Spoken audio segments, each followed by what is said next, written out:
Welcome to Bethel Pittsburgh YouTube channel.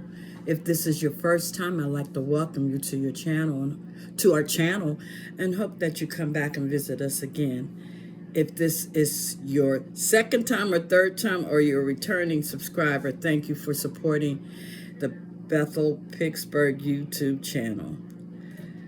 This day, we're going to look at the word humility, about Solomon, one of the prophets in the Bible, one of the wise men of the Bible in the Old Testament. He was a man of wisdom and knowledge. And we're going to look at this as grant me wisdom. When you think of Solomon, when you think of him and what comes to your mind, what is the first quality that comes to mind when you hear the name of Solomon? Most likely it is the word wisdom. Solomon was a wise man. He wrote the book, the Song of Solomon. Solomon requests that God grant him wisdom to rule Israel's known even among those who have little knowledge of the rest of the Bible. The wisdom of Solomon is legendary. The irony, of course, is that Solomon even thought he had to ask for wisdom, because Solomon already had the wisdom to ask for wisdom. Let me say that again. Solomon already had the wisdom to ask for wisdom. And a lot of things that we have to, or we think about in today's times, we have to ask God for certain things. But even in prayer, sometimes when I go into prayer, I always say, God, give me the wisdom, grace, and kindness. And I ask for wisdom sometimes, and it doesn't come at that time, but in due time it does. That's a part of even having discernment. But Solomon, as we know, was the son of David, who had been appointed over Israel as David lied dying.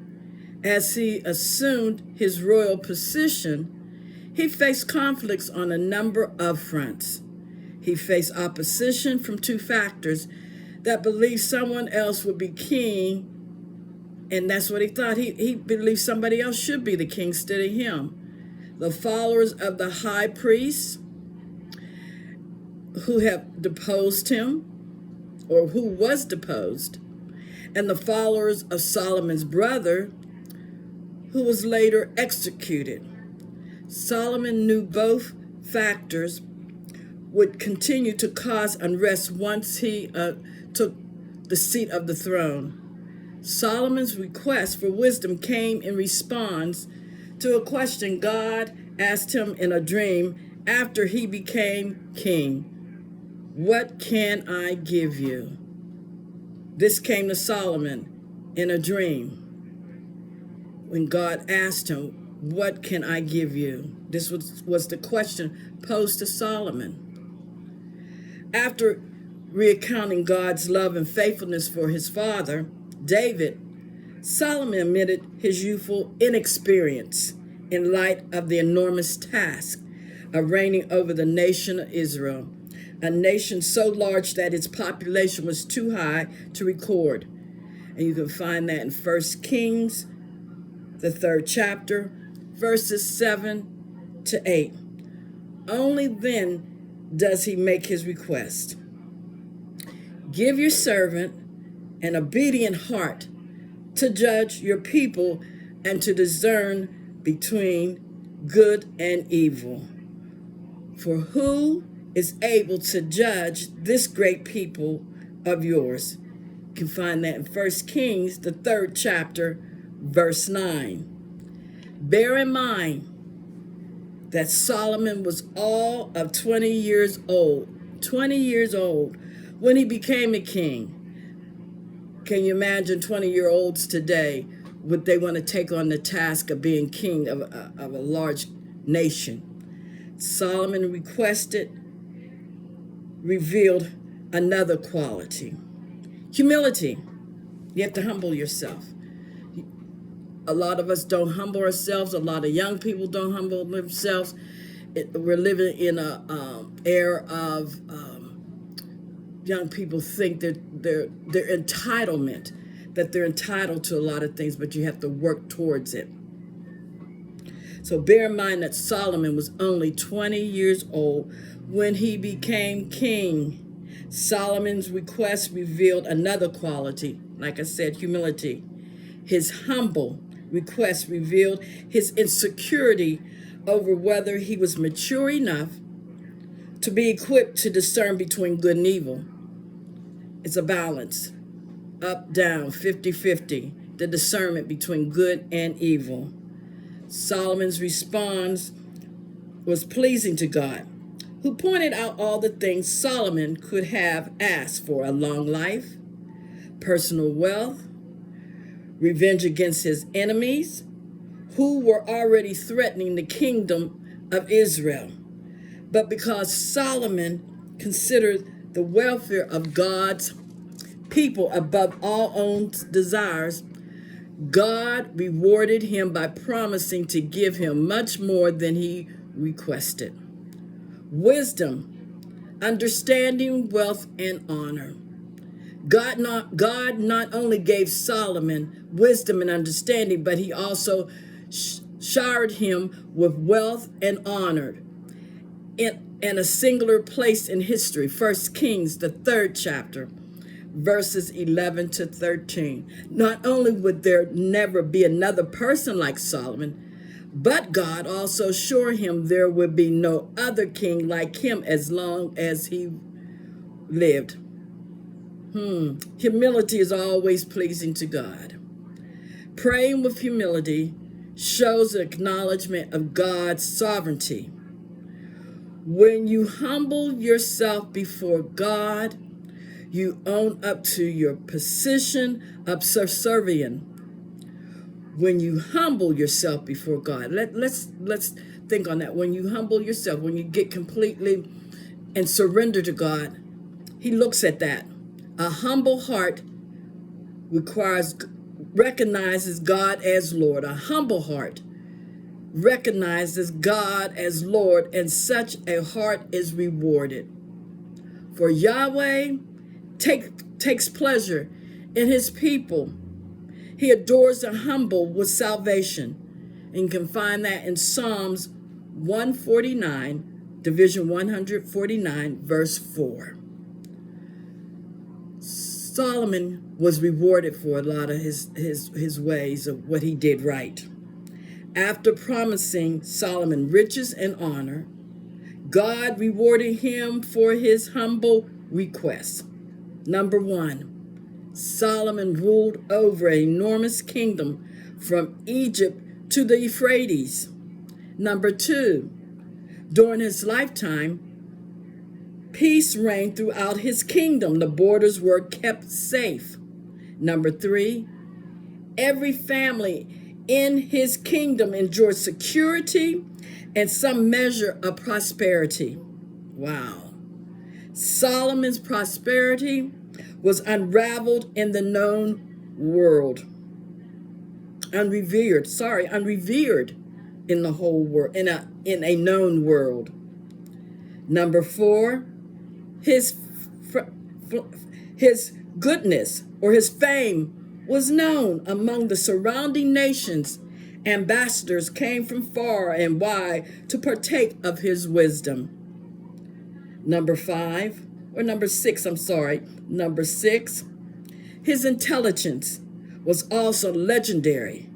He was well versed in both biology or botany and zoology, the nature of the world, the ground, the animals, dirt. He got his hands dirty, probably, like we go out in our yards. He did that.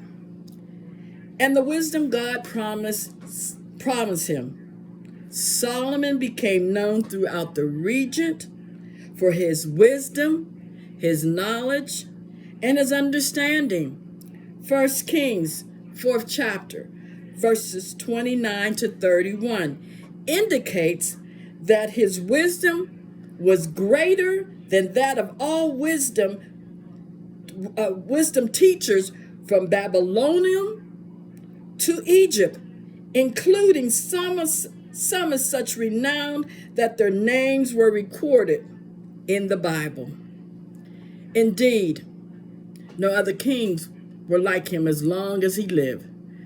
Just as God had assured him by humbling himself, acknowledging his shortcomings, and asking God to give him a heart willing to listen to the voice of God. Solomon received far more than he asked for, and nearly everyone under his authority benefited. Solomon, but he asked for God. And let me repeat that again. Solomon received far more than he asked for, and nearly everyone under his authority benefited from him asking. Let's just go a little bit deeper. One of the greatest of Solomon's achievements was the construction of the temple, something his father David wanted to complete or build. But with David's death, it was on Solomon, the son of David, to complete this temple.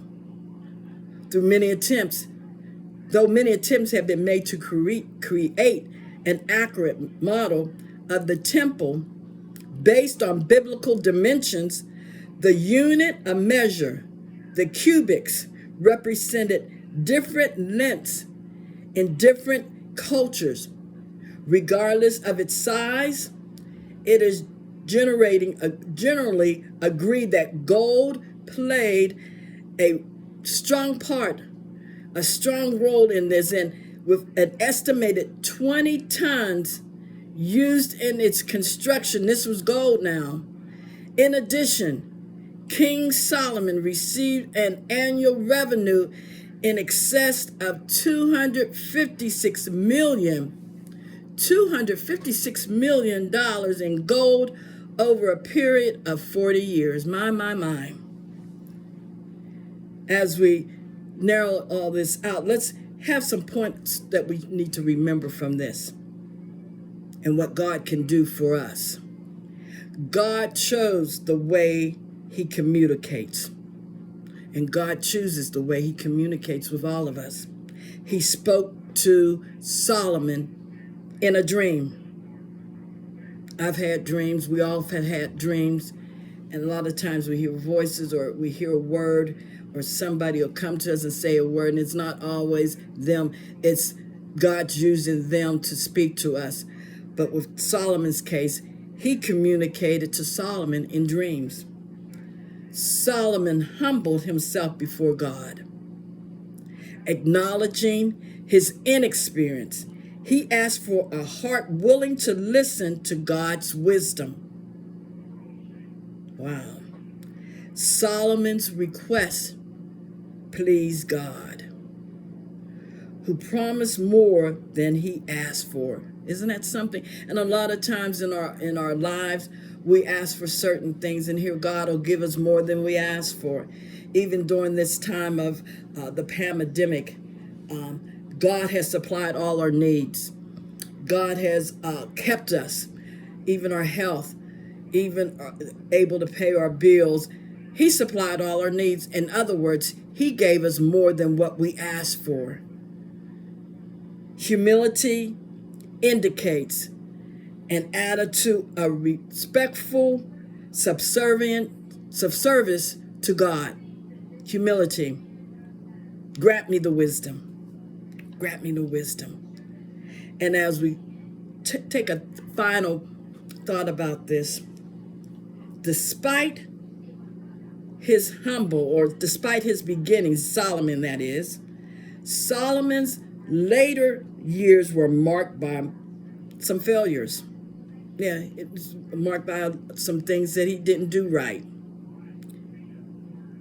With some 700 women in his life, he became distracted and abandoned the things of God. Wow.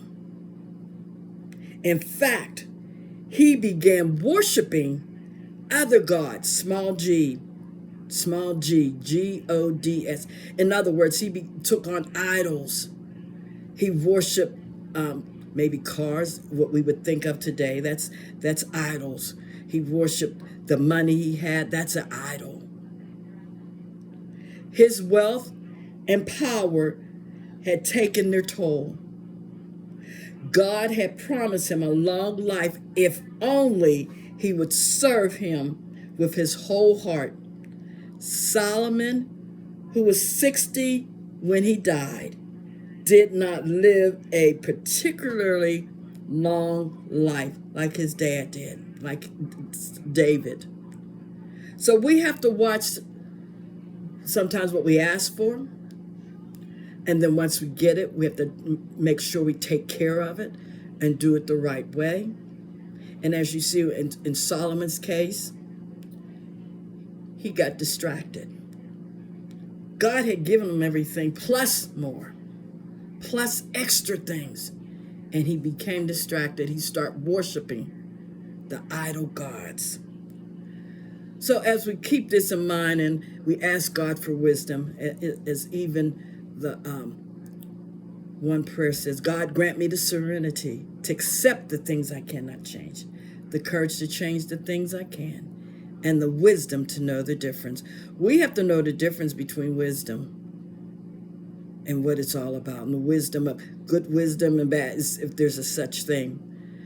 So I hope this just these couple minutes help you to even look in your heart and your mind about grant me the serenity, grant me the wisdom, grant me some knowledge, grant me some grace, and grant me some kindness in my life. So if you have enjoyed the video, please hit the like button, share it, and or leave a comment to let us know what you think.